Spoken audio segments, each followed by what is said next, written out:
ಪೌಡ್ರಿಂಗ್ ಎಲ್ಲ ಮಾಡಿಸಿದ್ದಾದ್ಮೇಲೆ ಮತ್ತೆ ಅವನ್ನ ಇದು 10,000 ಕಿಲೋಮೀಟರ್ಗೆ ಒಂದ್ಸಲಿ ಪೌಡ್ರಿಂಗ್ ಎಲ್ಲ ಮಾಡಿಸ್ತಾ ಇರ್ತೀವಲ್ಲ. ಮತ್ತೆ ಈ ಗಾಡಿಗೆಲ್ಲ ಇವು ಇರ್ತಾವಲ್ಲ, ಈ ಆಕ್ಸೆಲ್ಗಳಿಗೆ ಬೇರಿಂಗ್ ಇರ್ತಾವಲ್ಲ, ನಾವು ಹಳೆ ಎತ್ತಿನ ಬಂಡಿಗಳಿಗೆಲ್ಲ ನಾವು ಬೇರಿಂಗ್ಗಳಿಗೆ ಗ್ರೀಸ್ ಹಾಕ್ತಿದ್ವಲ್ಲ, ಆ ಟೈಪ್ ಇದಕ್ಕೂ ಹಾಕ್ಬೇಕು.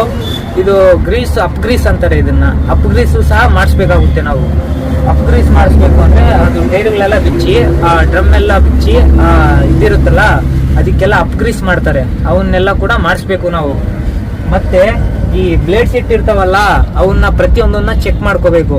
ಇವೇನಾದ್ರೂ ಬ್ಲೇಡ್ ಸೆಟ್ ಏನಾದ್ರು ಕಟ್ ಆಗಿದ್ರೆ ಅವನ್ನ ಚೇಂಜ್ ಮಾಡಿಸ್ಕೋಬೇಕಾಗುತ್ತೆ. ಮತ್ತೆ ಅದು ಸೆಂಟ್ರ್ ಬೋಲ್ಟ್ ಏನಾದ್ರು ಕಟ್ ಆಗಿದ್ರೆ ಗಾಡಿ ಕ್ರಾಸ್ ಆಗಿ ಹೋಗ್ತಾ ಇರುತ್ತೆ. ಆ ಸೆಂಟ್ರ್ ಬೋಲ್ಟ್ ಬ್ಲೇಡ್ ಸೆಟ್ ಒಳಗಡೆ ಬ್ಲೇಡ್ ಆ ಕಡೆ ಈ ಕಡೆ ಸರಿಬಾರ್ದು ಅಂತ ಹಾಕಿರ್ತಾರೆ.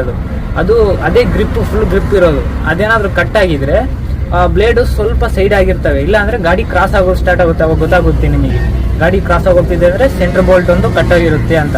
ಅವನು ಎಲ್ಲ ಚೆಕ್ ಮಾಡ್ಕೋಬೇಕು. ಫ್ರಂಟ್ ಅಲ್ಲಿ ಆದ್ರೆ ಸಸ್ಪೆನ್ಷನ್ ಇರುತ್ತೆ, ಬ್ಲೇಡ್ ಸೆಟ್ ಇರುತ್ತೆ. ಇಲ್ಲಿ ಬ್ಯಾಕ್ ಅಲ್ಲಿ ಬರೀ ಬ್ಲೇಡ್ ಸೆಟ್ ಮಾತ್ರ ಇರುತ್ತೆ. ಈ ಕ್ಯಾಂಟರ್ಗಳಲ್ಲಿ, ಈ ಲಾರಿಗಳಲ್ಲಿ, ಈಗ BS6 ಬಿಡ್ತಾರಲ್ಲ, ಇದರಲ್ಲಿ ಮಾತ್ರ. ಹಳೆ ಲಾರಿಗಳಲ್ಲಿ ಸಸ್ಪೆನ್ಷನ್ ಇಲ್ಲ ಸ್ನೇಹಿತರೆ. ಮತ್ತೆ ಇದಷ್ಟೇ ಅಲ್ಲ, ಗಾಡಿಯಲ್ಲಿ ಕೂಲೆಂಟ್ ಇಲ್ಲೆಲ್ಲ ಚೆಕ್ ಮಾಡ್ತೀವಲ್ಲ, ಅಲ್ಲಿ ಪೈಪ್ಗಳಿರ್ತಾವಲ್ಲ, ಅವನ್ನೆಲ್ಲ ಕೂಡ ಕ್ಲೀನಾಗಿ ಅಬ್ಸರ್ವ್ ಮಾಡ್ತಾ ಇರಬೇಕು. ಅವೇನಾದ್ರೂ ಲೀಕ್ ಆಗ್ತಾ ಇದಾವ ಏನು ಎತ್ತ ಅಂತ ಪ್ರತಿಯೊಂದನ್ನು ಅಬ್ಸರ್ವ್ ಅನ್ನೋದು ಮಾಡ್ತಾ ಇರಬೇಕು. ಅವೇನಾದ್ರೂ ಲೀಕ್ ಆಗ್ತಾ ಇದ್ದಂಗಿದ್ರೆ ಅವನ್ನ ಚೇಂಜ್ ಮಾಡಿಸೋದು, ಸರಿ ಮಾಡಿಸೋದು ಮಾಡಬೇಕು.